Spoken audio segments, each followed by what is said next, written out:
sa inyong lahat! Si Miss Jen po ulit ito at welcome po dito sa ating paboritong tambayan, mga kwento ni Miss J. Ayan, kumusta po kayong lahat dyan? Sana po ay nasa mabuti kayong kalagayan at sana po ay masaya ang inyong mga puso. Ayan, masaya ba yung mga puso nyo dyan?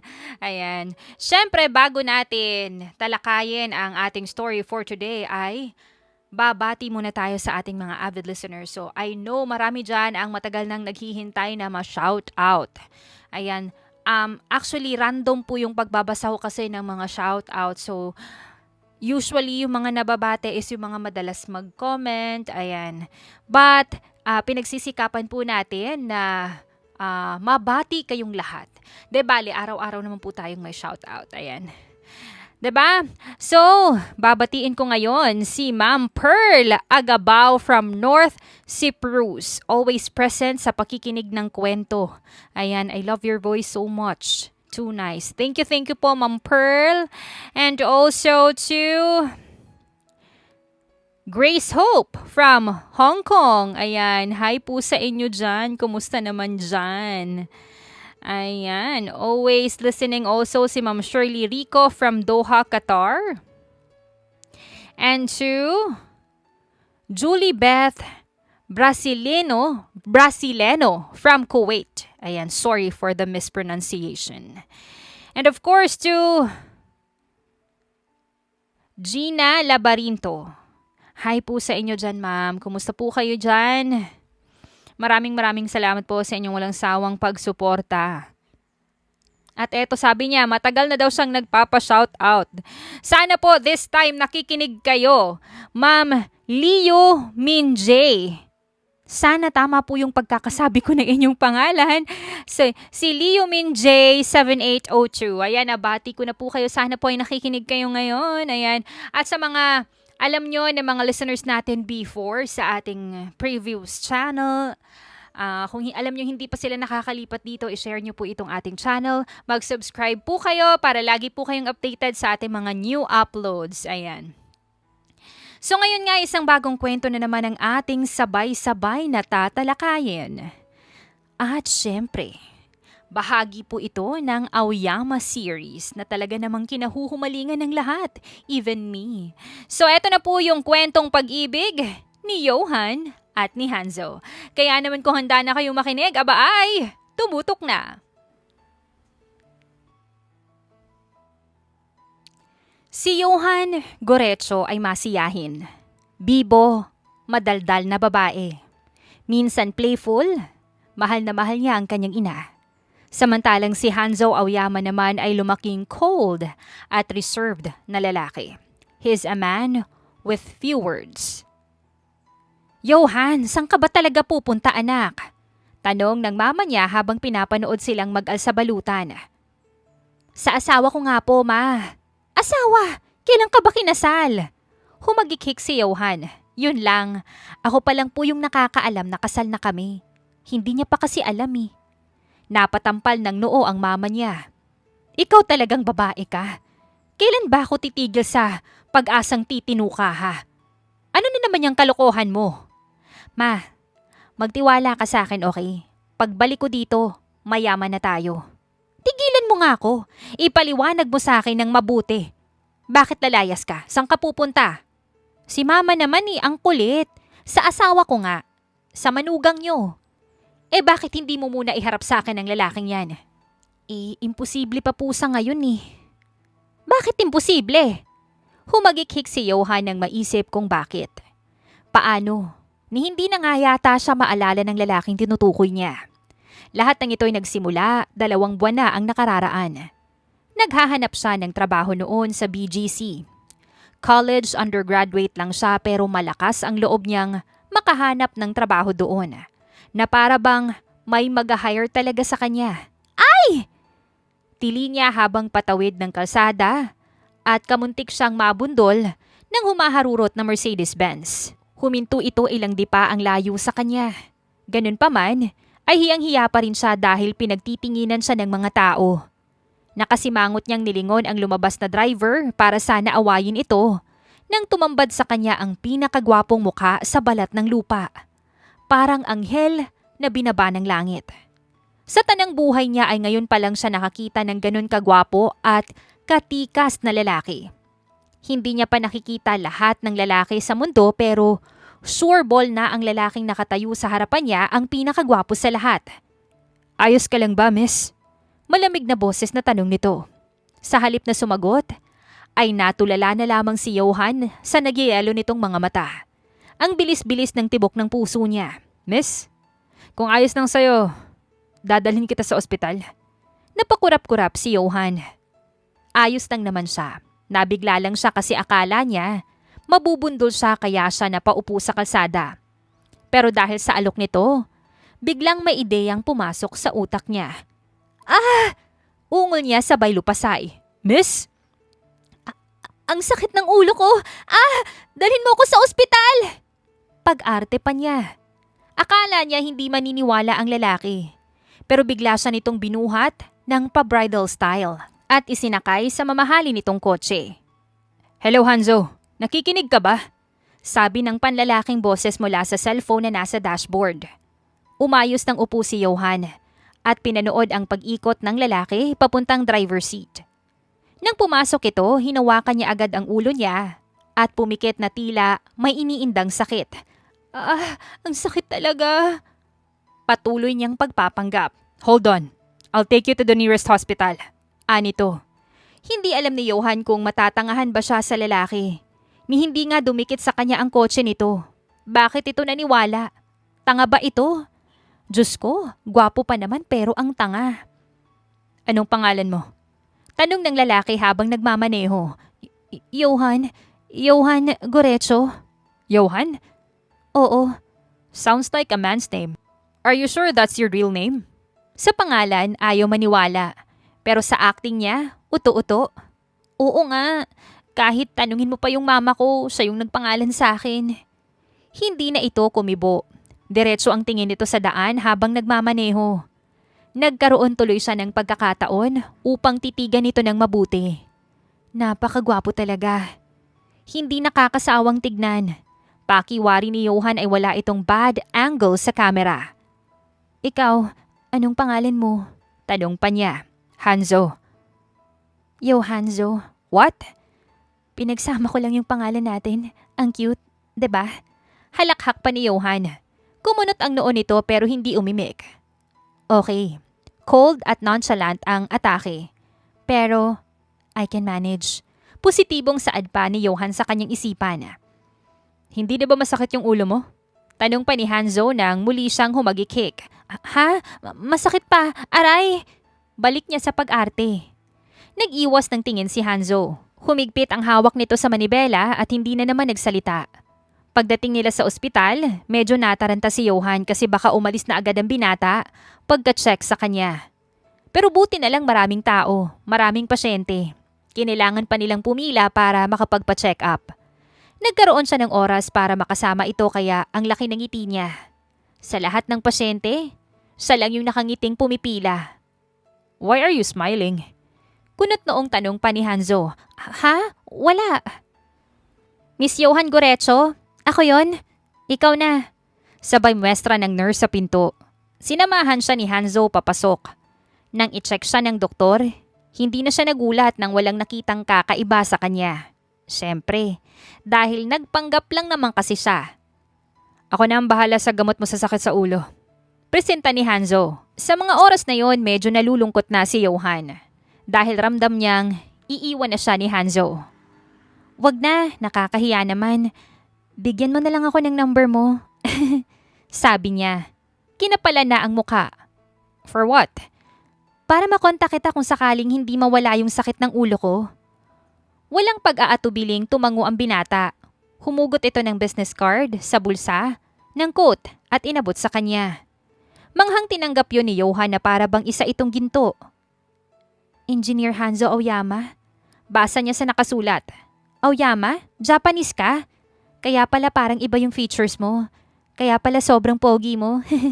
I have to go now. May meeting pa ako. If anything comes up, you can contact me.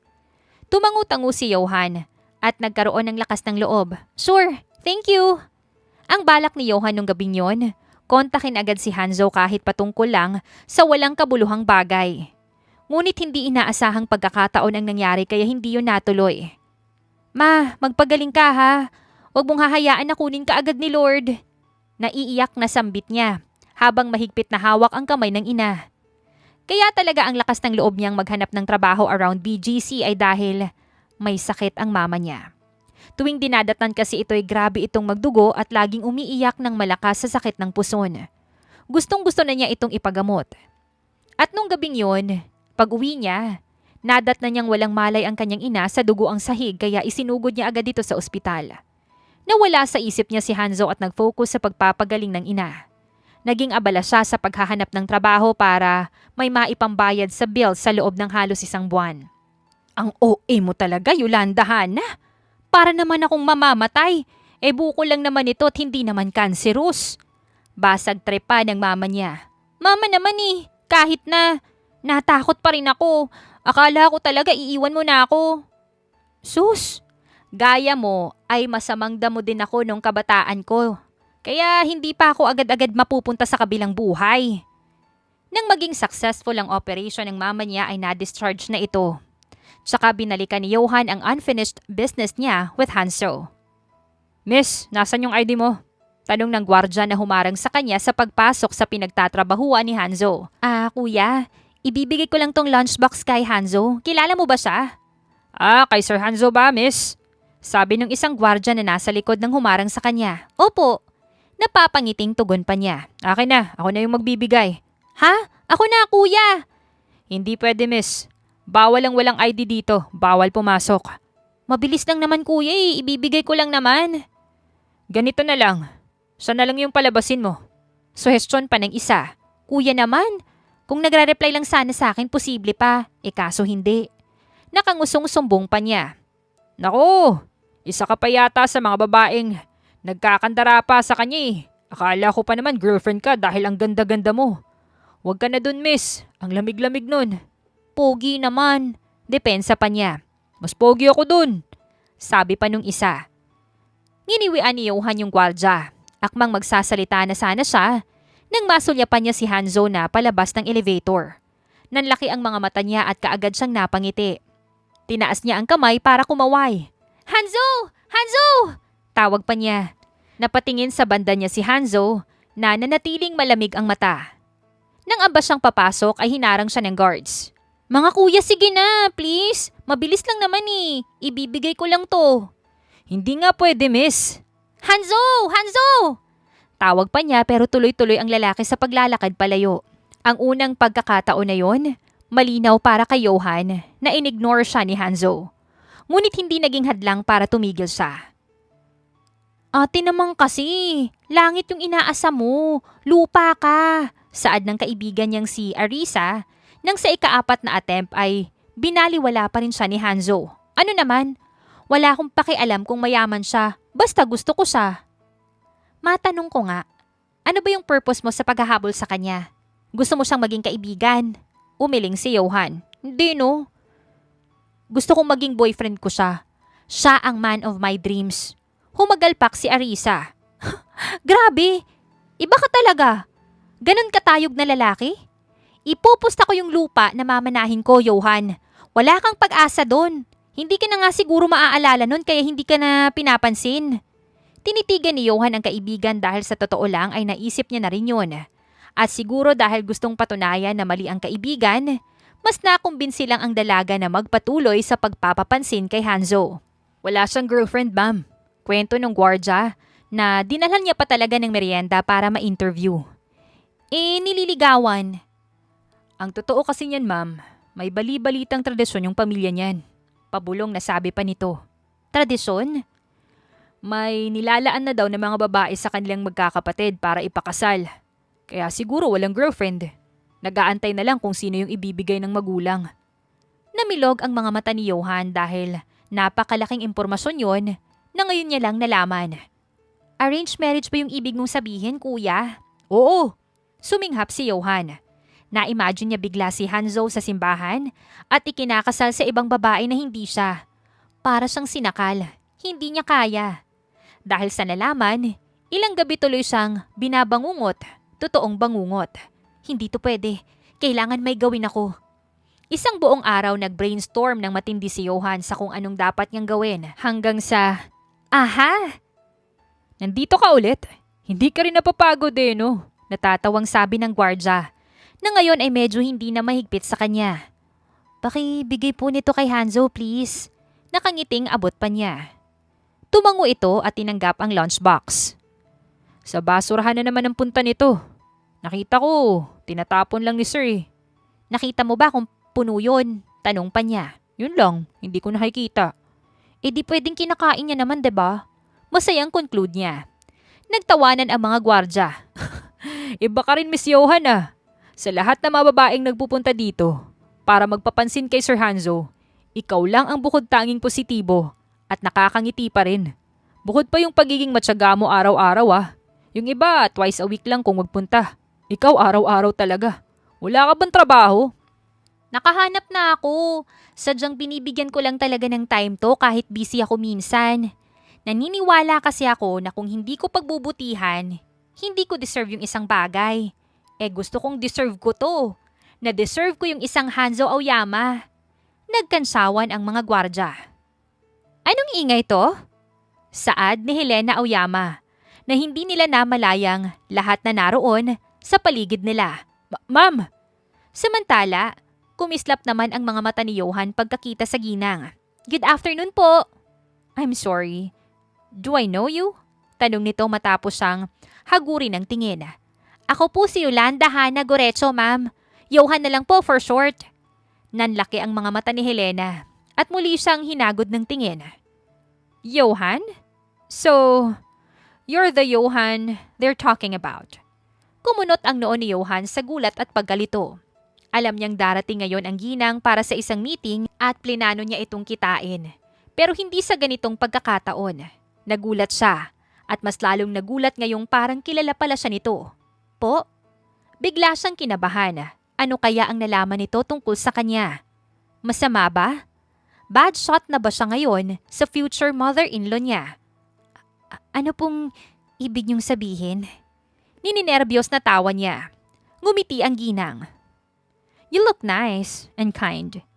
Nilingon nito ang kasamang babae. Ella, mauna na kayo. I want to talk to her first. Sige po, ma'am. Come, iha. Kahit litong-lito ay sumunod si Johan kay Helena. Manghang-mangha siya dahil napadali ang nangyari. Ang plano niya sanang pagbuhos ng coffee sa damit nito para mapansin siya ay hindi nangyari. Iba talaga magplano si Lord. I like it. Hagik-hik pa niya. You were saying something? Baling pa sa kanya ni Helena. Wala po. Sumakay sila ng elevator at paglabas ay pumasok sa isang opisina. Pinasadahan ni Johan ng tingin ang kwarto bago nakita ang pangalan ni Hanzo sa name plaque na nasa lamesa. Nanlaki ang mga mata niya. Nasa opisina siya ni Hanzo. Oh my God! Para siyang hihimatayin bigla sa sobrang kilig. Take a seat, iha. Opo. Sabay upo niya sa kaharap nitong sofa. I heard a lot of things about you. Nakangiting sabi ni Helena matapos siyang titigan. Gaya po ng...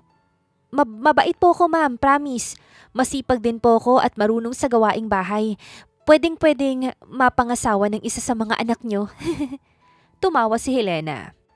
I heard you like my son a lot, so you come here every day to give him food. Opo. Gustong-gusto ko nga po si Hanzo. Na love at first sight po ako sa kanya. Can you tell me exactly when and where did you guys meet? Malawak na ngumiti si Johan at excited na nagkwento. Ganitong tanungan yung gustong-gusto niyang sagutin Mala fairy tale kasi para sa kanya ang pagkikita nila ni Hanzo. At gusto niyang iyabang yun sa lahat. Ma? Natigilan silang pareho sa hagik-hika ni Helena nang pumasok sa opisina si Hanzo. Napabalikwa si Johan ng tayo. Oh son, you're here na pala. Lumipat ang tingin sa kanya ni Hanzo. Hindi malaman ni Johan ang gagawin. Kabadong-kabado siya and at the same time ay kinikilig. Kulang na lang malaglag ang panty niya. What is she doing here? May mga itinanong lang ako sa kanya kaya ako siya dinala dito. I hope you don't mind, iho.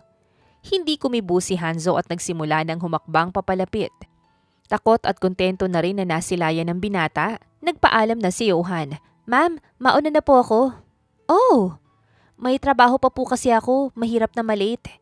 Sinulya pa ni Johan si Hanzo na nooy umupo na sa swivel chair nito. Nagkatinginan sila kaya napaigtad siya pero malapad niya itong initian. Kakawayan niya sana kaso nag-iwas na ito ng tingin. Ganun ba? Mag-iingat ka, Iha. Opo ma'am, maraming salamat po. Sa sumunod na araw at sa mga sumunod pa, patuloy si Johan sa pag-abot sa guards ng lunch at merienda ni Hanzo kahit hindi siya sure kung umaabot ba talaga dito. May miminsang inaabangan niya ito sa paglabas at sinusubukang kausapin, kaso napakalamig ng binata. Kung hindi tango at iling, ay napakatipid nitong sumagot. Pero at least sumasagot, bulong pa niya. Sige be, i-gaslight mo pa yung sarili mo. Saad pa ni Ariesa. Te, imagine sino ba naman ako para sagutin niya. The point na sumasagot siya sa mga tanong ko, ibang level na yun. Ina-acknowledge niya yung presence ko. Ibig sabihin, depensa pa niya. Oo nga no. Ngumisi si Johan. Nadagdagan pa yung kumpiyansa niya nung muli silang nagkita ni Helena at inalok nga siya nitong tumira sa Aoyama Manor. Nandito na po tayo, Miss Johan. Saad ng boses ng lalaking driver na gumising sa kanya mula sa pagbabalik tanaw sa nakaraan. Thank you po sa paghatid. Anya tsaka bumaba ng sasakyan. Tiningala niya ang matayog na mansyon sa kanyang harapan. Hindi niya maiwasang mapanganga. Seryoso bang dito na siya titira mula ngayon? Miss Johan? Tawag ng isang matandang babae na nakaabang sa entrada. Yes po, dito po tayo. Tumango si Johan at mabilis na sumunod sa matanda. Hinayaan niyang bitbitin ng isang kasama nito ang bagahe niya habang siya naman ay mas lalong napapanganga sa pagpasok. May bonggang grand staircase sa magkabilang gilid na kumukonekta sa gitna ng bandang itaas. Mamahalin lahat ng muebles at kumikinang ang marmol na sahig sa ilalim ng mga ilaw ng chandelier sa itaas. Dinala siya ng kasambahay sa kwarto niya pero hindi rin siya nagtagal doon dahil agad niyang pinuntahan si Hanzo na balita niya ay nasa library. Hello, I missed you. Wika pa niya. Tumingin ito nang hindi man lang nagugulat. Ba't hindi ka nagulat na nandito ako? My mother let me know beforehand. Malamig nitong sabi. Anong binabasa mo? Mahilig kang magbasa? Hindi kumibo si Hanzo at para hindi mapahiya, ay sinilip na lang niya ang title ng akda. Nabasa ko na yan? Pabida niyang sabi. Natuwa naman siya dahil nakuha niyang muli ang atensyon nito. Sumulyap ito sa kanya. Bakit binabasa mo pa yan? Patungkol yan sa mga taong gustong umasenso sa buhay. Mayaman ka naman na. Bakit binabasa mo pa? Curious niyang tanong. Just because. Iba na lang yung basahin mo. Bakit di mo subukang magbasa ng mga nobela? Tulad ng mga libro ni na Charlotte Lamb at Penny Jordan. O kaya ni na Anne Mather at Lynn Graham. Tungkol sa naman yung mga libro nila. Ngumisi si Johan. Patungkol halos sa mga bilyonaryong lalaki na nahulog sa mga ordinaryong babae. Bahagyang kumilo si Hanzo. Kumunot din yung noon nito bago nag-iwas ng tingin. Humagikhik naman si Johan sa nakitang reaksyon ng binata. Mukhang nakuha agad nito ang gusto niyang ipahiwatig. Seryoso ko, magbasa ka ng ganun. Dahil sobrang warm ng pag-welcome sa kanya ng pamilyang Aoyama, hindi naging mahirap para kay Johan na mag-adjust. Marami siyang nalaman tungkol sa pamilya na minsan hindi niya gets pero tinanggap niya na lang din. Gaya noong arrangement ng marriages na hanggang ngayon ay hindi niya pa rin magets. Sa pagtira niya sa Manor, isa lang talaga ang nakatatak sa isipan niya. Kukunin niya ang puso ni Hanzo, by hook o by crook. Araw-araw, gumigising siya ng maaga para ipagtimpla ng kape ang binata, na sa mga unang araw ay hindi man lang nito ginagalaw. Napapahiya siya sa harap ng marami pero ayos lang. Sa bawat challenges na hinaharap niya, alam niyang mas malaking blessing ang darating. Hello, dinalhan kita ng merienda, kain ka na muna. Mahinang sabi niya sa nagbabasa na namang si Hanzo sa library. Sinulyapan siya ng binata pero hindi nito binaba ang libro. Tama na muna yan. Hindi ba sumasakit yung ulo mo sa pagbabasa? Hindi ako gutom. Sayang naman tong hinanda ko. Ako ang nag-bake nitong croissant. Tikman mo. Hindi kumibo si Hanzo. Kumuha siya ng isa at hinati sa gitna para ipakita sa binata. Kainis talaga yung kapatid mong si Hoshi. Sabi ko dapat ikaw yung unang makakatikim ng gawa ko pero pagbalik ko galing CR, Nilalantakan niya na yung tray nito. Nakasimangot niyang kwento. Tikman mo. Tinapat niya ang tinapay kay Hanzo, pero umiwas ang mukha ng binata. Ayaw mo? Malungkot biglang tanong niya. Sa halip na sumagot ay kinuha ni Hanzo yung kalahating piraso at kinagatan yun. Bumalik tuloy yung ngiti ni Johan. Ang bait mo talaga, kaya lalo akong nafo-fall sa'yo eh. Pero, mabait ka lang ba talaga o baka naman gusto mo rin talaga kasi ako? Nagpapabebe ka lang. Sige na, umamin ka na. Huwag ka nang mahiyang umamin. Johan, tawag pa nito. Yes? Quiet. Yes, sir. Sabay saludo niya pa. O siya, iwan na muna kita ha. Kumain ka lang dyan ha. Ubusin mo yan. Inumin mo rin tong pineapple juice. Sabi ni Tita Helena, favorite mo yan. Thank you. Tipid nitong tugon na enough na para mapuno ang puso ni Johan. Hinding-hindi talaga siya magsisisi sa ginagawa kung ganito siya pakitunguhan ni Hanzo. Malamig lang pero mabait pa rin. Hindi siya sinisigawan o pinagsasabihan ng masasakit na salita. Kahit na minsan ay parang naririndi ito sa kadaldalan niya. Isang beses nga'y bigla siyang pumasok sa library habang nagdadaldal. Hanzo! Hanzo, alam mo ba? Shhh! Nabitin sa ere lahat ng sasabihin ni Johan nang makitang salubong ang kilay ng binata. Nakadikit ang hintuturo nito sa bibig. Tinikom niya ang bibig at tumango. Pagkatapos ay dahan-dahan niyang sinarado ang pinto ng library. Hanzo, bulong niya habang lumalakad papalapit. What? Hindi ko sure pero buntis yata si Piper. Nakita ko may pregnancy test doon sa CR nila Heiji. 3. OMG, lahat positive. Buntis yung ibig sabihin nun, 'di ba? 'Di ba? What were you doing inside their room? Imbes ayun yung tanong ni Hanzo.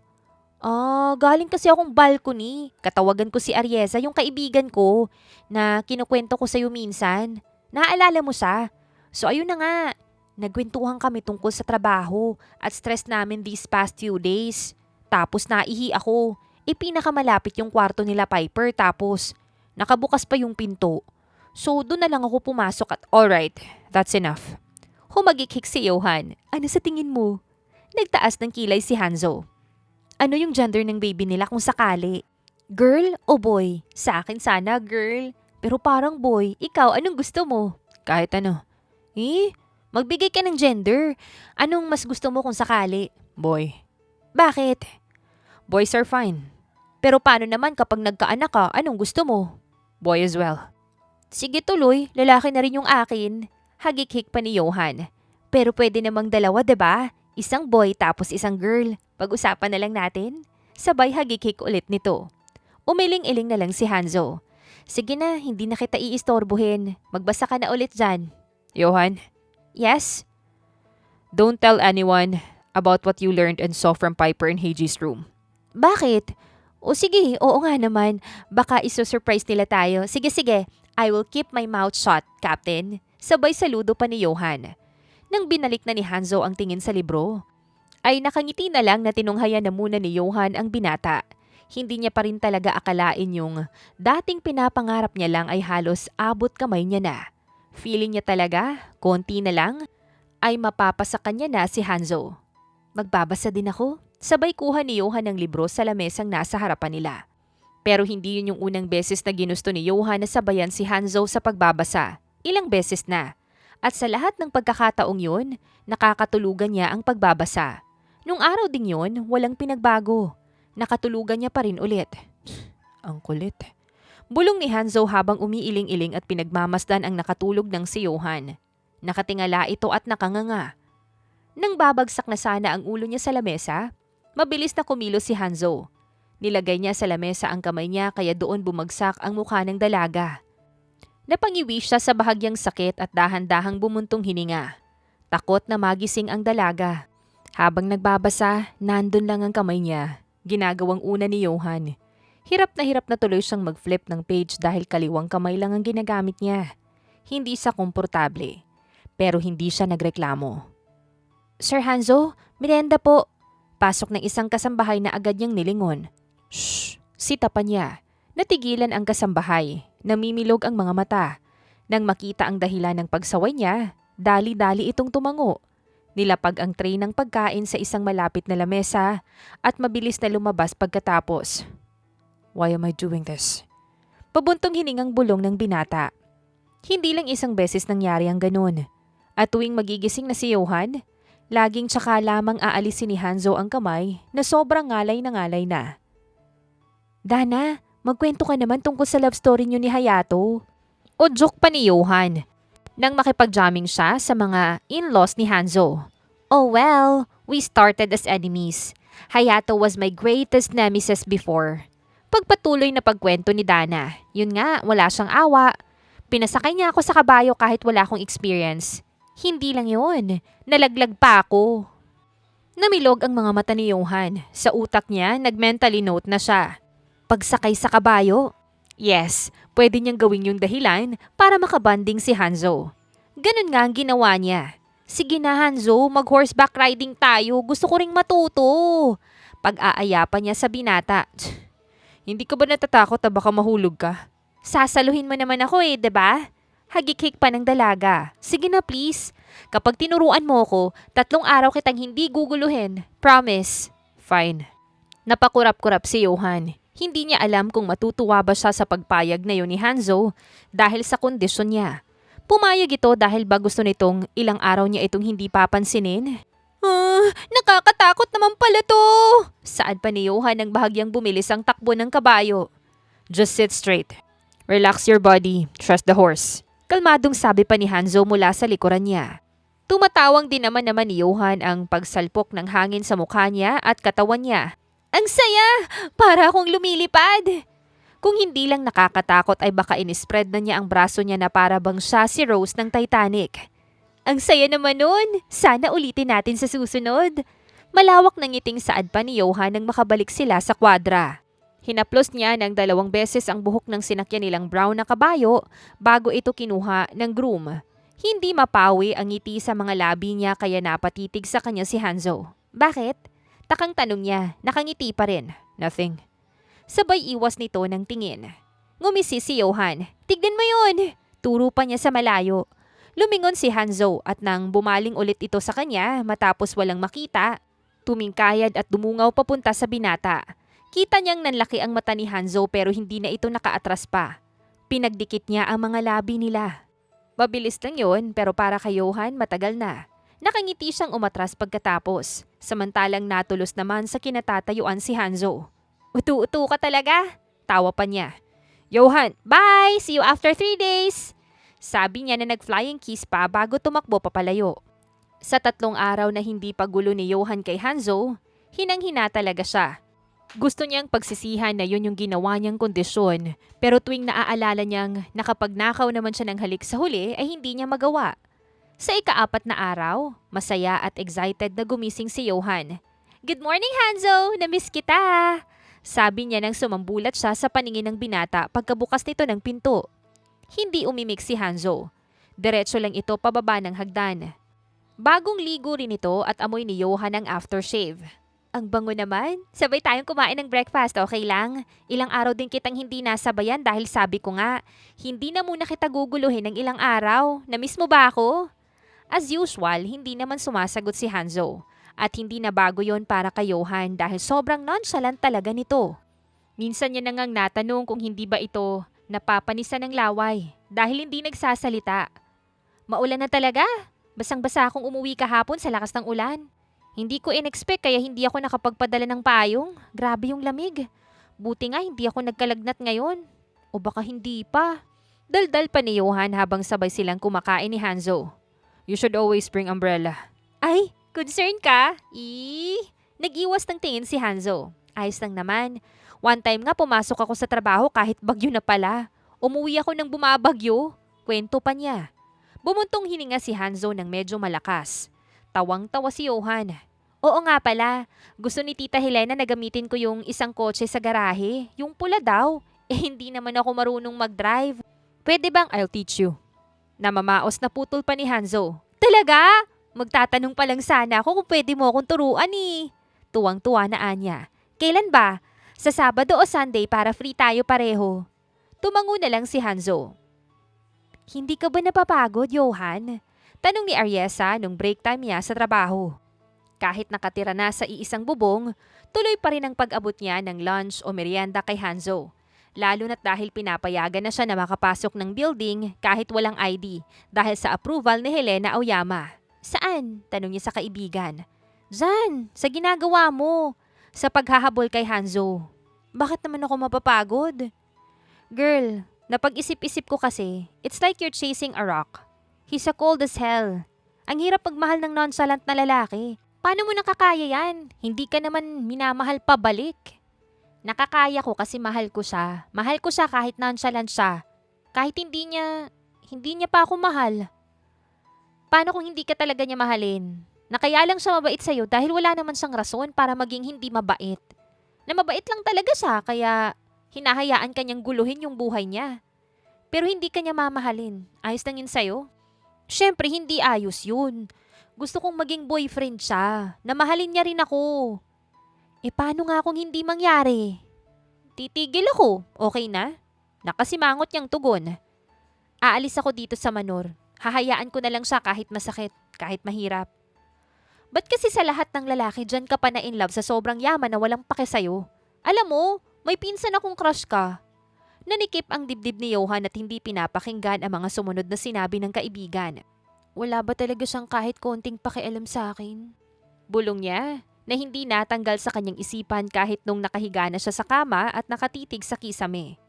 Magdamag siyang tulala at hindi nakakatulog. Nung 5:00 na ay gising pa siya. Bumuntong hininga siya at bumangon para makainom ng gatas sa kusina. Johan? Tawag pa ni Hanzo. Nanilagpasan niya sa sobrang wala sa sarili. Hanzo, nandiyan ka pala? Why do you look like that? Ha? Nilingon ni Johan ang sarili mula sa salamin na malapit. Napakagulo ng buhok niya at napakalalim ng eye bags. Kahit siya'y nahintakutan sa kanyang sarili. Did you not sleep? Tanong pa nito. Hindi. Why? Wala lang, maraming iniisip. Gaya ng? Kumalabog ang puso ni Johan nang lumapit ng bahagya si Hanzo. Uminit ang pisngi niya. Ano yung mga iniisip mo na to the point hindi ka na makatulog? Kunot noong tanong pa ng binata. Naglikot ang mga mata ng babae. Ayaw niyang sabihin ang rason. Nahihiya siya. Fine. If you don't want to say it. Pero hindi kita tuturuan magmaneho ng kotse hanggat wala kang matinong tulog. Kaya pagkatapos nating mag-breakfast, matulog ka na. Mamayang hapon kita tuturuan. Para na rin hindi mainit. Wow, parang first time yatang nagsalita ng ganon kahaba si Hanzo. Namamangha tuloy siya nang titigan nito at napatango na lamang. Ganon nga ang nangyari. Pagkatapos nilang mag-breakfast, ay bumalik na sa kwarto si Johan at pinilit ang kanyang sariling matulog kahit na hindi siya inaantok. Gumising siya bandang 2:00 na. Hala! Mabubunggo! Hanzo, mabubunggo! Nagpapanik na sabi ni Johan habang mahigpit ang hawak sa manibela. Calm down. Hit the brakes. Sinunod yun ni Johan at huminto bigla yung sasakyan. Nagpakawala siya ng malalim na hininga. Akala ko magagasgasan ko tong sasakyan nyo. Mahal pa naman to, panigurado. Ulitin mo. Teka, pwede bang may reward ako kapag nakakaisang ikot tayo? Reward? Oo, mga isang kiss ba ganun? Johan. Biro lang, ito naman. Pero pwede mo namang totohanin. Nanatiling poker face ang mukha ni Hanzo kaya humahalakhak si Johan bago sinunod ang utos ng binata. Kiss ko ha? Paalala pa niya nung malapit na silang makaikot ulit. Slow down. Lo, pinapa-slow down porket malapit na. You're driving fast. Mababangga tayo. Hindi, trust me. Hagik-hik pa niya. Yung fire hydrant yung ginawa niyang basihan na nakaikot na kaya nung malapit na doon, excited na binalingan ni Johan si Hanzo. Kaso bigla namang tumunog ang cellphone nito. Bumagal tuloy ang pagtakbo niya dahil sinagot nito yon. Hello? Dahil sobrang tahimik, dinig ni Johan ang nagsalita sa kabilang linya. Hanzo, imbitado kayo sa pagtitipon sa yate, diba? Pupunta ka ba? Sinong kasama mo? Sabi ng isang lalaking boses. You know we don't attend in such parties, Klaus. Hindi ka pupunta. Man, you're so lame. Maraming babae doon. Ayaw mo talagang pumunta? Napaayos ng upo si Hanzo at tarantang napasulyap kay Johan. Ngumiti si Johan nang magkatinginan sila. Nakahinto na yung sasakyan sa tabi ng fire hydrant. I'll call you later. Busy ako. Sabi pa ni Hanzo bago pinatay ang tawag. Sino yan? Friend mo? Yeah. Klaus? Klaus Diogracia ba? Yeah. Inaaya ka? Party? Sa isang yate? Yeah. Hindi ka pupunta? Bakit? Sayang naman. I don't attend casual parties. Birthday ba? Naku, masaya yun. Bakit di ka uma-attend? I hate being in a crowd and socializing. Sa bagay, introvert ka nga pala. Pero, ha? Hindi ba ganun din naman sina Kuya Heiji at Hayato? Ayaw din nila. Sabi nila one time, pare-pareho kayo? Yeah. Wow, magkakapatid nga talaga kayo. Tawa pa ni Johan. Pero ano kayang feeling na umattend ng party ng mayayaman, ano? Alam mo, bata pa ako, iniisip ko na yan. Do you wanna try? Bakit? Isasama mo ko? Akala ko ba ayaw mo? Pabiro niyang sabi. Nag-iwas ng tingin si Hanzo. I can talk to Klaus later. And tell him, welcome. Nalaglag ang panga ni Johan. Nagbibiro lang naman siya. Wag na. Ayaw mo makapag-socialize, diba? It's okay. One time won't hurt. You want to experience it? Parang maiiyak si Johan habang nakatingin kay Hanzo. Sobrang nakakataba ng puso. Willing to sacrifice ba naman yung crush niya sa kanya? Sinong hindi matutuwa ng bongga? Kasi naman, parang umaasa na talaga ako niyan eh. Saad niya. Kumunot ang noo ni Hanzo. Hindi siya maintindihan. Buti naman. Wala akong maisusuot na damit. Nakangusong Anya. Totoong isasama mo ko? Bakit ako? Ikaw ah. We'll buy tomorrow. Kailan ba yung party? The day after tomorrow. Sa Makalawa. Yeah, mag-drive ka na ulit.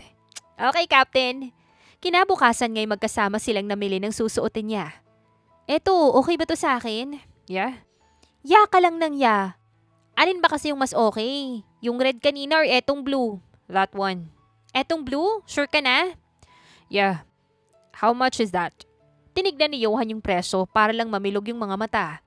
At mabilis na ibinalik sa rack. Bakit mo binalik? Ang mahal pala! Sabay check din ni Johan ang presyo ng iba nang natantong halos lahat same yung price. At napatampal na lamang siya sa kanyang noo. Ang mahal pala dito, Hanzo! Bakit dito mo ko dinala? This is where mom usually buy her clothes. Ha, hindi ko afford dito. Ano ka ba naman? Bakit kailangan afford mo? I will pay. Ay, libre mo. Sige, walang bawian yan ah. Sabay kuha ulit ni Johan ng dress para dalhin sa counter. Kung gusto mo, kunin mo pa yung pula. Hindi pa natatapos ni Hanzo ang sasabihin ay ginawa na yun ni Johan.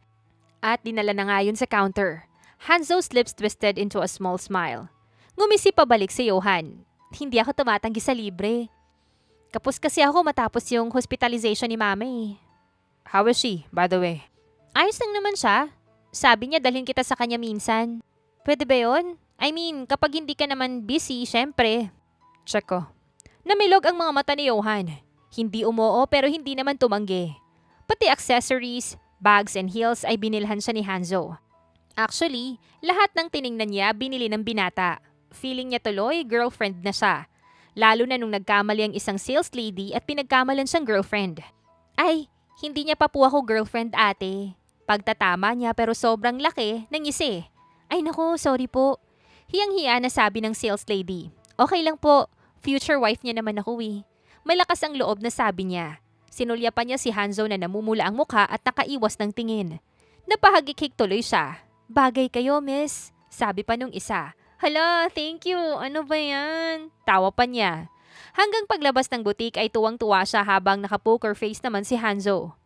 Nakakakilig. Napagkamalan tayo magjowa. Dun lang, masaya ka na? Of course! Umiling-iling si Hanzo. Do you want ice cream? Ay, masarap yung ice cream na yan. May ube kaya? Gustong-gusto mo talaga yung ube, ha? Siyempre, the best flavor in the world, walang tatalo sa ube ko. Bahagyang umangat ang gilid ng labi ni Hanzo habang nakatingin sa dalaga. Pagkatapos nilang bumili ng tigi-isang ice cream ay umuwi na rin sila. Hapon kinabukasan ng unang nakaramdam ng kaba si Johan. Party ng mga mayayaman yun. Never pa siyang nakapunta sa ganun. For sure, wala siyang kilala. Paano kung ma-out of place siya? O kung kaya may mangyaring hindi maganda? Kaya mo yan, Johan. Isang beses lang naman eh. Subukan mo lang. Pangarap mo to, 'di ba? Pag-alupa niya sa kanyang sarili. Johan? Ay pusang gala! Nakakagulat ka naman, Hanzo. Handa ka na ba? Oo. Nagtaas ng kilay si Hanzo. What's wrong? Nagbago na ba yung isip mo? Hindi naman. Medyo kabado lang. Don't worry about anything else. Bumaba ang tingin ni Hanzo sa suot niyang dress at hindi niya alam kung guni-guni niya lang ba ang nakitang mabilis na kinang sa mga mata nito. Ano, pangit ba? Tanong pa niya. No, you look stunning. Namamaos nitong sagot. We, pwede mo nang maging asawa? Hindi na umimik si Hanzo at naglahad na lang ng kamay. Nakangiti niya yung tinanggap at bumaba na sila sa hagdan para makapunta sa sasakyang nag-aabang sa kanila sa garahe. Wow! Hindi mapigilang bulong ni Johan habang tinititigan ang malaking yate sa kanyang harapan. Ang ganda, Hanzo! OMG! Pwede ko bang picturean tapos story ko sa Instagram? Bahala ka. Nakangising hinugot ni Johan ang cellphone at ginawa ang sinabi. Pero mabilis lang dahil hinabol niya kaagad si Hanzo na lumakad na patungo doon. Hanzo! Hanzo! Mayate rin ba yung mga aoyama? Tanong niya. Yeah. Talaga? I'll take you to one next week if you want. Pwede kang magpicture hanggang magsawa ka. Nagningning ang mga mata ni Johan sa narinig. Napayakap siya sa braso ni Hanzo sa sobrang tuwa. Thank you! Ano ba yan? Masyado niyo naman akong ini-spoil ni Tita Helena. Masasanay na ako nito. Paano kung hindi naman pala ako yung pakakasal mo, diba? Akala ni Johan makakasagap na siya ng kasagutan kay Hanzo. Pero bago ito makapagsalita ay may tumapik sa balikat nito na kapwa nila binalingan. Hanzo! I can't believe it! Umattend ka nga! Natatawang sabi ng lalaking brown ang spiky na buhok. Klaus. Sambit ni Hanzo sa pangalan pa nito. Napakurap-kurap si Johan at sinipat si Klaus mula ulo hanggang paa. So ito pala si Klaus, ang madaldal na kaibigan ni Hanzo. In fairness, gwapo. Pero mas gwapo si Hanzo. Mas malaki rin yung build ng katawan. This is... Tanong pa ni Klaus habang nakatingin sa kanya. Ako nga pala si Yolanda Hana Gorecho. Johan na lang for short. Hello, Johan. Ang ganda mo pala sa personal. Hindi man lang sinabi sa akin itong ni Hanzo. Dude, she's a nice catch. Uminit ang pisngi ni Johan. Thank you. So, how did you guys meet? Ayaw kasing magkwento nitong ni Hanzo kaya ikaw na lang yung tatanungin ko. Naku, mahabang kwento. Then, mag-schedule na ba ako ng dinner para sa usapang yan? Ikaw ang bahala. Natatawang tugon pa ni Johan. Klaus, where is your date? Singit pa ni Hanzo. I'm alone right now. May dysmenorrhea si Rain eh. You should go to Tito, tinatawag ka. Malamig na sabi ng binata. Sus, ngumisi si Klaus bago binalingan si Johan. Enjoy the party, Johan. I will, thank you. Johan, maupo na tayo. Sabi pa ni Hanzo. Napasinghap ang dalaga nang bigla siya nitong hinapit sa bewang at iginiya patungo sa isang lamesa kung saan nakalagay ang pareho nilang pangalan. Yumuko si Johan para pagmasdan ang kamay ni Hanzo na nakahawak sa bewang niya at nag-init ang kanyang pisngi. Parang nagwala ang mga paru-paro sa kanyang tiyan. Kainis naman, iba talaga ang hatak ni Hanzo sa kanya. Oh my gosh! Hanzo Aoyama! Hindi makapaniwalang sabi ng isang magandang babae na nakaupo rin doon sa pabilog na lamesa. Kita niyang nanlaki rin yung mga mata ng iba doon. 3 babae at isang lalaking halatang foreigner. Is this the end of the world? An Aoyama attending a party like this? Sabi pa ng lalaki. Must be the wind. Hello Hanzo, sit here. Walang pakundangang sabi ng isang babae. Sa halip na sundin ang gusto nito, umupo si Hanzo sa tabi ng lalaki matapos ipanghila ng upuan si Johan. Thank you. Malaki ang ngiting sabi pa ni Johan. Napatingin tuloy sa kanya ang mga babae. Ang isa'y nagtaas ng kilay habang ang isa naman ay pilit siyang initian. Hello, you are... Tanong na ngumiti. Johan. Nice dress. Sinong designer niyan? Hindi ko alam. Johan Chua? Parang familiar ka, sabi ng isa. Hindi. Gorecho yung last name ko. Johan Gorecho. Doesn't ring a bell to me. You're from... Originally sa Cebu. Kilala ko lahat ng mayayamang angkan sa Cebu. Parang wala namang Gorecho doon. Napalunok si Johan. Hindi naman kasi kami mayaman. Napakurap-kurap yung isa habang natawa naman yung dalawa. Hindi mayaman pero may kayang pamilya, right? And you probably graduated from a prestigious school. Doon mo nakilala itong si Hanzo? Umiling-iling si Johan. Unti-unti nang nahihiya. Hindi, mahirap lang kami. Graduate ako sa isang community college sa probinsya namin. Nagkakilala kami ni Hanzo 5 months ago sa kalsada. Laglag ang pangang tinignan siya nung 3 babae.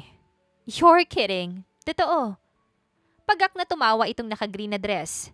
Hanzo, is this for real? Your date is a poor woman. Wala namang pakialam si Johan kung mayaman si Hanzo at mahirap lang siya. Pero ngayon, para siyang sinampal. Mahirap? Graduate sa isang community college, tapos ano pa?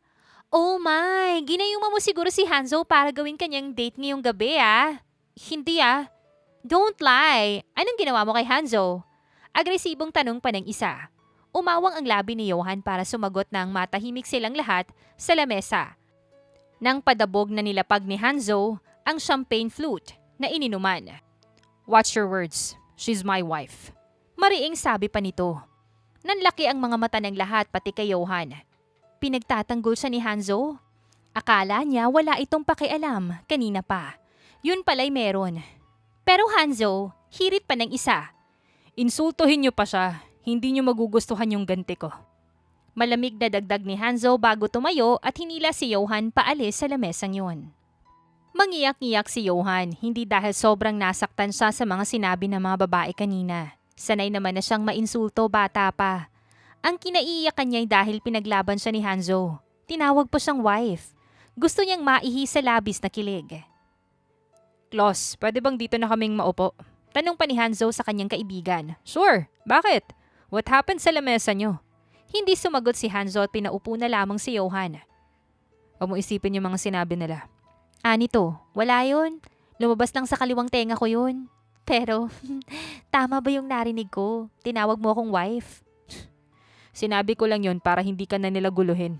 Sabay pitik ni Hanzo sa noon niya. Aray naman, pinakilig mo na nga ako, pinitik mo naman. Masyado kasing maharot yung utak mo. Buong party nung gabing yun ay hindi umalis sa tabi niya si Hanzo. Kilig na kilig din siya lalo kapag nilalagay nito ang kamay sa bewang niya tuwing may mga lalaking lumalapit para makipag-usap. Nagkawalay lang sila nang pumunta siya sa restroom para umihi at mag-retouch na rin. Nagpapress na siya ng powder sa mukha nang bumukas ang pinto. Tawanan agad ng mga babae ang narinig niya.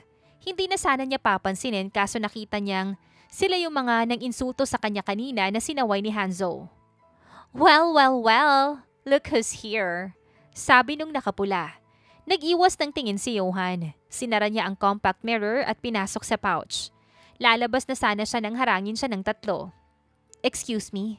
Anya pero hindi sila gumilid. Excuse me? Paraan. Mas madiin niyang sabi. Sa halip na sumunod ay humalukip-kip ang blonding nakapula at ngumisi. Akala mo siguro nasinda kami sa mga sinabi ni Hanzo kanina, no? No. We will still think na hindi ka nababagay sa kanya. Asawa ka na niya? We don't care. Ano bang gusto niyong mangyari? Hiwalayan mo si Hanzo. Hindi ka bagay sa kanya. Wala kayong karapatan na mag-utos sa akin. Lalong-lalo na ang mangialam sa relasyon ng iba. We have to do this. You are blinding, Hanzo. True. Ano kayang nagustuhan niya sa'yo? Look at yourself. Halatang hindi ka mayaman. Ni hindi ka nababagay dito. You know what? Dapat sa'yo umalis. Umiling si Johan pero bigla siyang hinawakan sa braso ng isa at sa pilitang hinila palabas ng restroom. Ano ba? Bitawan mo ako! You have to get out of here. Bitawan mo sabi ako eh. Sabi niya at sinubukang magpumiglas. Pero pinagtulungan na siya ng tatlo. Dumaan sila sa pool area kung saan may mga nakatambay ring guests. Pero sobrang abala ng mga ito sa kwentuhan na hindi agad sila napansin. Habang yung ibang nakapansin, tahimik lang na pinapanood sila at nagchichismisan. Sabing bitaw eh! Sigaw ni Johan at buong pwersang hinila ang braso. Napabitaw sa kanya ang mga ito. Akala niya tapos na pero lumapit muli ang isa. Hindi para hilahin siya ulit kundi para itulak siya sa pool. Nanlaki ang mga mata niya at parang nag-slow motion ang lahat habang bumabagsak siya sa tubig. Hindi siya marunong lumangoy. Nagpumiglas siya sa tubig. Desperadong kinampay ang mga braso at sinipa ang mga paa habang pilit na umaahon upang makahinga. Hindi siya makasigaw at wala ring balak ang mga babae na tulungan siya. Buong akala niya katapusan na niya nang makarinig siya ng pagsabog ng tubig sa kanyang tabi at naramdaman ang paggapang ng braso sa kanyang katawan. Pagkatapos ay inahon siya. Kaagad siyang suminghap ng hangin at naiyak sa labis na takot. Johan! Boses ni Hanzo. Mahigpit niyang niyakap ang leeg nito. Kinarga siya nito ng pa-bridal style habang umaakyat ito paahon sa pool. Anong nangyari? Tanong pa ni Klaus. Umigting lang yung panga. Nang galit na si Hanzo. Tinapunan nito ng mariing tingin ang mga babae na kapwa namumutla sa sobrang guilty at takot. You'll pay for this. Mahina ngunit madiing sabi ni Hanzo bago siya inalis sa eksena. Dinala siya nito sa isang cabin. Napakaingat nito nang ibaba siya sa kama at binigyan ng tuwalya. How are you feeling? Marahang tanong pa nito. Humikbi si Johan. Akala ko katapusan ko na. I'm sorry. Hindi na dapat kita dinala dito. Umiling-iling si Johan. Wala kang kasalanan. Niligtas mo ko. Pumikit ng mariin si Hanzo. Paulit-ulit na umigting ang panga nito. I'll make sure they'll pay for this. Ano pa yung ginawa nila sa'yo? Hinila lang nila ako. Umuwi na tayo. Kukuha lang ako ng damit pamalit mo. Tumango agad si Johan. Sa kotse pa uwi ay tulala siya sa kawalan. Pasulyap-sulyap si Hanzo sa kanya at paulit-ulit naman ding nagpapakawala ng malalim na buntong hininga. Johan, why are you silent? Saad ni Hanzo habang red light. Wala. Huwag mo nang isipin yung nangyari. Ako nang bahala sa kanila. Hindi ko hahayaang mabaliwala yung ginawa nila sa'yo. Pilit ngumiti si Johan. Thank you, Hanzo. Kaso kahit anong gawin ni Johan, hindi matanggal sa isip niya ang nangyari. Kahit ilang araw pa yung lumipas, hindi niya masabi kay Hanzo dahil ayaw niyang mag-alala ito. Muntik na siyang mamatay. Johan, ayos ka lang? Tanong ng katrabaho niyang si Sian. Ayos lang. Pansin kong parang wala ka sa sarili nitong mga nakaraang araw eh. Sure kang ayos ka lang? Kung may problema ka, pwede kang magsabi sa akin, baka matulungan kita. Wala, hindi mo ako matutulungan. Natatawang wika pa niya. Tungkol ba saan? Pera? Gusto mo pahiramin kita? Hindi. Ano ka ba? Wag. Miss ko na kasing makita yung matamis ng ngiti mo eh. Parang nakasimangot ka na lang nitong mga nakaraan. Napakurap si Johan at nabahala. Ganun ba talaga ang epekto sa kanya? Johan. Hanzo, anong ginagawa mo dito? Sa halip na sumagot ay seryosong tinignan ni Hanzo si Sian. Si Sian nga pala, katrabaho ko. Sian, si Hanzo, kaibigan ko. Kumunot ang noo ni Hanzo doon pero hindi ito nagsalita. Hanzo, anong pinunta mo dito? Takang tanong niya. I'm here to fetch you. Sabi ni Mama, magsusukat ka ng wedding gown. Wedding gown? Takang sambit niya. You didn't know. She's arranging our marriage now. Nalaglag ang panga ni Johan. But I guess you don't want it. Kaibigan mo nga lang naman ako. Umawang ang labi ni Johan para magpaliwanag pero tumalikod na si Hanzo. Mabilis niya itong sinundan. Hanzo, teka lang! Hindi siya nito pinansin. Dire-diretso lang ang lakad nito patungong elevator. Ang liit pa ng bias niya kaya naabutan siya ng pagsara ng elevator. Napilitan siyang gumamit ng hagdan para mababa yung parking lot. Hanzo, mag-usap tayo! Habol pa niya dito. Hingal na siya nang maharang niya ang binata. Matalim siya nitong tinignan. Get out of my way. Usap tayo! Kaya ako sinabing kaibigan kasi hindi ko naman alam. Did you change your mind? Ha? That man. Siya na ba yung gusto mo ngayon? Umawang ang labi ni Johan pero naunahan siya ni Hanzong magsalita ulit. I didn't know you're like that. Ang bilis mong magpalit ng lalaki. Pagkatapos ko, yun naman. Namula ang mukha niya, nainsulto siya. At imbis na ipagtanggol ang sarili, walang namutawing salita sa bibig niya.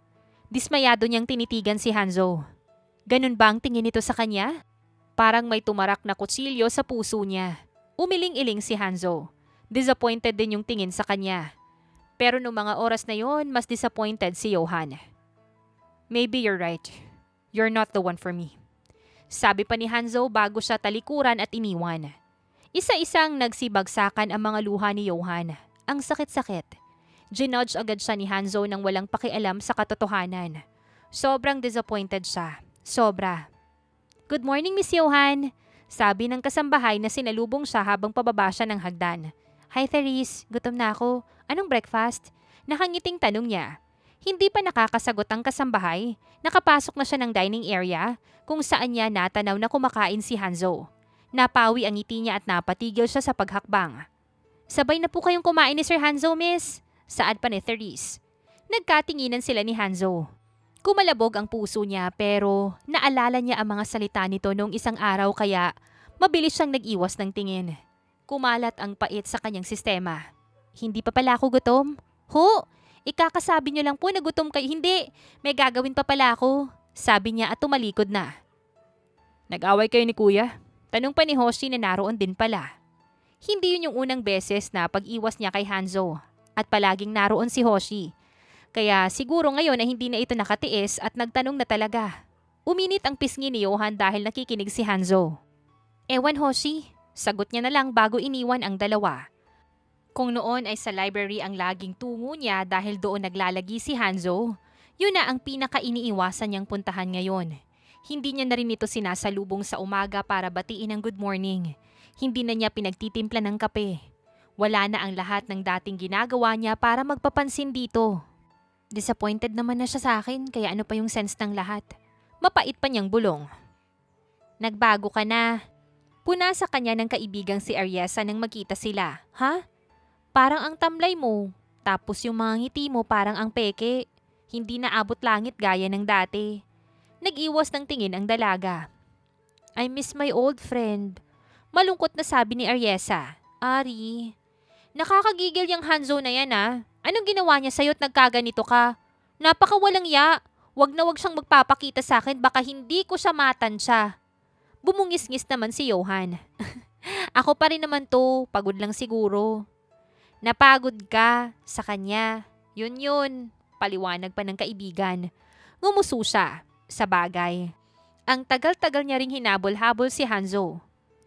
Pero Johan, kung hindi mo talaga siya kayang iwasan, wag mo nang ipilit. Pinapahirapan mo lang yung sarili mo. Iba yung glow mo nung nakakasama mo siya. Iba yung saya mo, iba yung ngiti. I hate it but I prefer you before. Ayoko na Ariesa. Ang sakit nung sinabi niya sa akin, hindi ko makalimutan. Parang ang labas ko sa kanya ang landi-landi ko. Hindi ako ganun. Sa kanya lang naman ako lumandi ng ganito eh. Himutok ng dalaga. Tumango si Ariesa. Kung yan yung desisyon mo, pero naway, hindi ka rumupok. Nakatira pa man din kayo sa iisang bahay. Aalis na ako. Hala, wala rin naman ng sense. Diyos ko po, seryoso ka na nga. Nagkibit balikat na lamang si Johan. Nang umuwi siya, nakasalubong niya si Helena. Johan, I've been looking for you, Iha. Umalis ka pala? Hello, tita. Yes po, kinita ko lang po saglit yung kaibigan ko po. I see. Hinahanap kita dahil hindi ka pa pala sumusukat ng wedding dress? Tinanong ko si Hanzo kung bakit. Ikaw daw yung tanungin. Kasi tita... Yes, Iha? May problema ba? O masyado kang busy sa trabaho? Hindi po. Ayoko lang po talaga. Ha? Why? Kailangan yun, Iha, para sa kasal nyo. Ayoko na po. Kay Hanzo. What? Sorry po. What happened, Iha? It's complicated po eh. Basta ayoko na po sa kanya. Lalong-lalo na po yung magpakasal. Hindi niya rin naman po ako gusto eh. Yan ba yung rason, Iha? My son likes you. Hindi po, no. I can feel it. It's a mother's instinct, trust me. Hindi naniwala si Johan. Tapos na ang pag-asa niya. Kung noon, nagdedelulo siya kung gusto rin siya pabalik ni Hanzo. Ngayon hindi na. Aalis na din po ako dito sa Aoyama Manor. Johan! Saad ni Helena na naiyak na ngayon. Nangilid na rin tuloy ang luha ni Johan. Naalala niya lahat ng kabutihang ipinamala sa kanya ng pamilyang Aoyama. Pero hindi naman tamang manatili siya sa kabila ng pag-atras niya ngayon sa kasal. Alam niya na maghahanap ang mga Aoyama ng kapalit niya para ipakasal kay Hanzo. Sa naisip niya, parang kinurot ang puso niya. Ginusto mo to, Johan, panindigan mo. Saad pa niya sa utak niya. Pasensya na po talaga, tita. Umiyak siyang niyakap ni Helena. Yon ang tagpong naabutan ni Hanzo. What's happening here? Mom, why are you crying? Hanzo, stop Johan please. Umatras siya sa kasal. At ngayon gusto na niyang umalis dito. Napatingin sa kanya si Hanzo na may gulat sa reaksyon. Kabado siyang nag-iwas ng tingin. Sa huling pagkakataon, umasa siyang pipigilan siya ni Hanzo pero hindi ito kumibo. Hanzo! Let her, Mom. Kung yun yung gusto niya. Malamig nitong sabi. Parang nawarak ang puso ni Johan. Nang hina siya at hindi niya nga alam kung paano niya pa nakayang tumayo sa harapan ng lalaki. Nginitian niya ang mag-ina bago tumalikod para umakyat na sa kwarto at makapag-impake. Hanzo! What the hell are you doing? Malakas na suntok ni Helena sa dibdib ng anak. Mom, hindi natin siya dapat pilitin. Kung ayaw niya, edi wag. What about you, ha? What about me? Akala mo hindi ko alam. You like her. Bakit nagmamatigas ka pa sa nararamdaman ng puso mo? Hindi nakaimik si Hanzo at nag-iwas ng tingin. Anak, hahayaan mo na lang ba talagang umalis siya at mawala sa'yo? Ganyan ba ang turo sa inyo ng papa mo? Umungol si Hanzo at pumikit. Mom, hindi. Then stop her! Kung kailangan mong lumuhod sa harap niya gawin mo, huwag mong paiiralin niyang pride mo. Umigting ang panga ni Hanzo pero hindi nagsalita. Paano kung makahanap yan ng iba?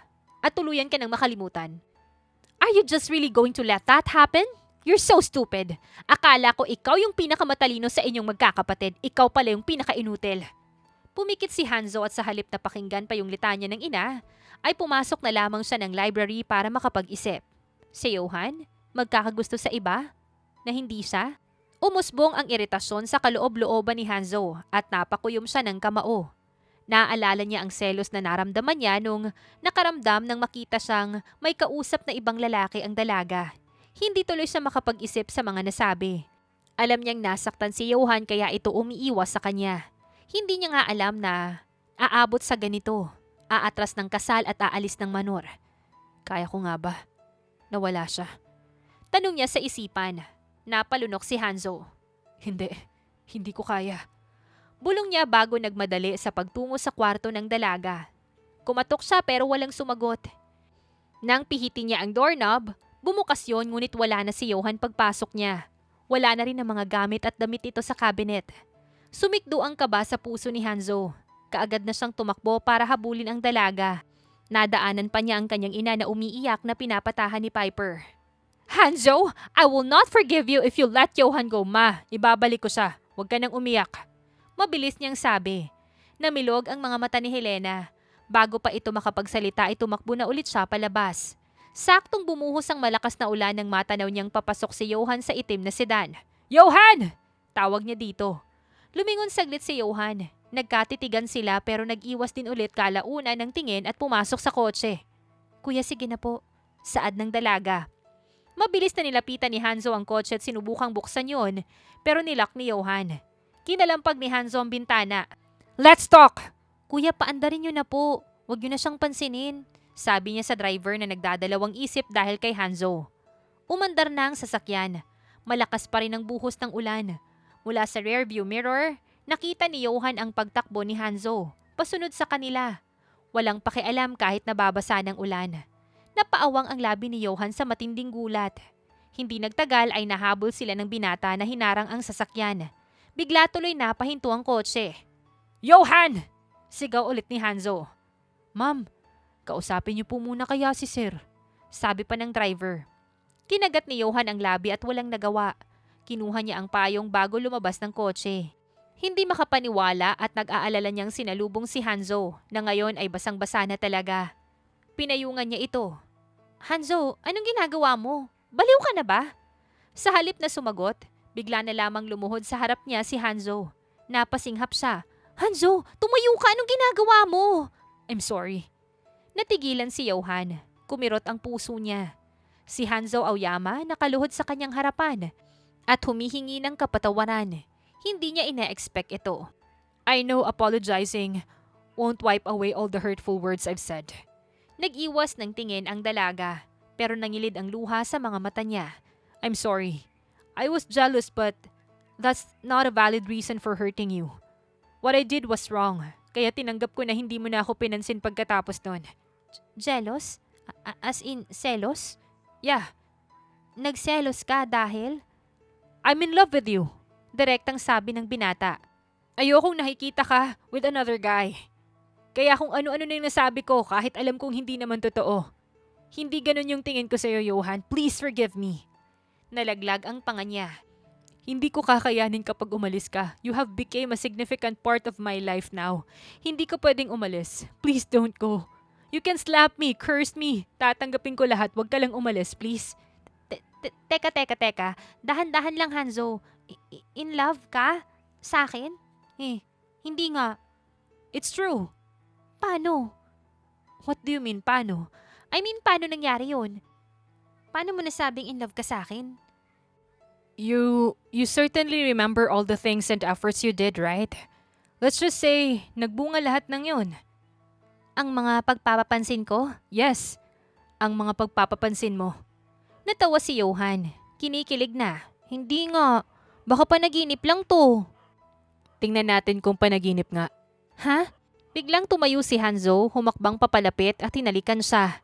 Nanlaki ang mga mata ni Johan pero kalaunan ay pinikit niya rin ang mga mata habang marahan siyang hinahalikan ng binata sa gitna ng ulan. Don't leave me anymore, please. Bulong pa ni Hanzo. Nakapikit na tumango si Johan. Oh my gosh! Anong nangyari sa inyong dalawa? Bulalas ni Helena Aoyama nang bumalik sila sa manor na basang-basa. Tita, papakasalan ko na po si Hanzo. Final na po talaga, promise. Hagik-hik pa ni Johan. Nakangiti siyang nilingon ni Hanzo habang magkahawak ang kanilang kamay. Tumili si Helena at pumalakpak. Nagtawa na naman si Piper at Dana. Ang saya-saya! Finally, iha! Sabay yakap sa kanya ni Helena. So kailan yung kasal? Sipol pa ni Hoshi. Before the year ends, pahayag ni Hanzo. Lumapad lalo ang ngiti ni Johan. Bago nga matapos ang taon, ay kinasal silang dalawa. Isang intimate wedding gaya sa mga kapatid ng lalaki. Anak, hindi ako makapaniwala. Parang kailan lang pinagagalitan pa kita dahil lalayas ka sa bahay. Umiiyak na sabi ng mama niya nung nasa reception sila ng kasal. Sabi ko naman sa'yo, mama, sa asawa ko yung punta ko. Tignan niyo, oh. Nagbunga yung paglalayas ko. Sagot niya kaya nagtawanan ang mga tao. Cheers! Mabuhay ang bagong kasal! Mabuhay! Matapos mag-bottoms up ay nagkatinginan sina Hanzo at Johan na kapwa may matatamis na ngiti ang mga labi. I love you. Bulong pa ni Hanzo. I love you too. Tugon ni Johan bago dumukwang para hagkan ang asawa. So ayan na nga po ang kwentong pag-ibig ni Johan at ni Hanzo. Naway kayo po ay kinilig at may natutunan sa kwentong ating napagsaluhan ngayong araw. Muli po, maraming salamat sa inyong walang sawang pagsuporta at pakikinig.